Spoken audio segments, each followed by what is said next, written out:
Hi friends, আমরা চলে এসেছি বুদ্ধগয়া।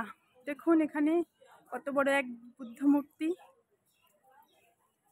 এখানে চতুর্দিকের দৃশ্য দেখুন, যেখানেই দেখবেন ধর্মম শরণম গচ্ছামি, জ্ঞানম শরণম গচ্ছামি।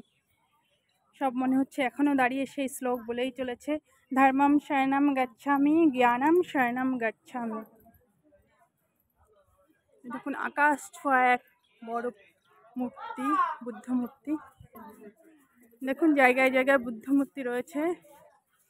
সব যেন চিৎকার করে বলছে ধর্মম শরণম গচ্ছামি, জ্ঞানম শরণম গচ্ছামি।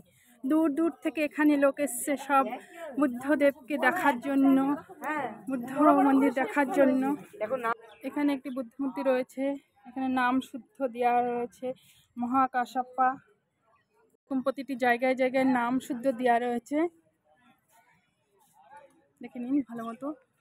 প্রচণ্ড রোদ, এখানে ভালো মতো দাঁড়ানো যাচ্ছে না, তবু আমি ভিডিও করে যাচ্ছি আপনাদের জন্য, যাতে আপনাদের দেখাতে পারি ভালো করে। এই দেখুন মেন বুদ্ধ মূর্তিটি, পাথরের তৈরি একদম। কত সুন্দরই না লাগছে দেখতে। এখানে কিসের এক ঘোড়া রাখা আছে জানি না, সেই হয়তো সেই আদিকালেরই ঘোড়া মানে দেখুন এখানে ঘোড়া রাখা হয়েছে। এখানে বুদ্ধদেবের কিছু এখানে সেই সময়কার লিপিত এখানে খণ্ডিত মানে লিপিত করা রয়েছে। কি আমি তো বুঝতে পারি না, জানি না কি লিপিত করা রয়েছে। দেখুন এখানে এখানে মানে মাথা খুঁটলে পরে মনোকামনা পূরণ হয়, সেটাই জানি। এখানে পয়সা দিয়ে মাথা খুঁটলে পরে সবার মনোকামনা পূরণ হয়।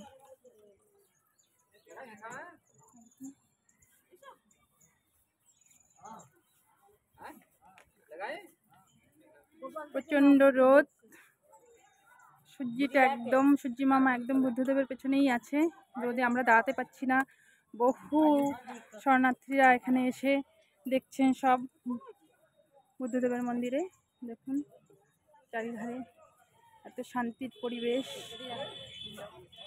দূর দূর থেকে কোথা থেকে লোক এসে এখানে দেখছে। দেখুন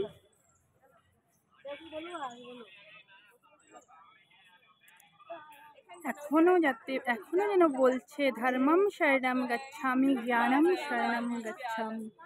মনে হয় এখনো জীবন রয়েছে, আমাদের কিছু বলতে চাইছে, কিছু বলছে।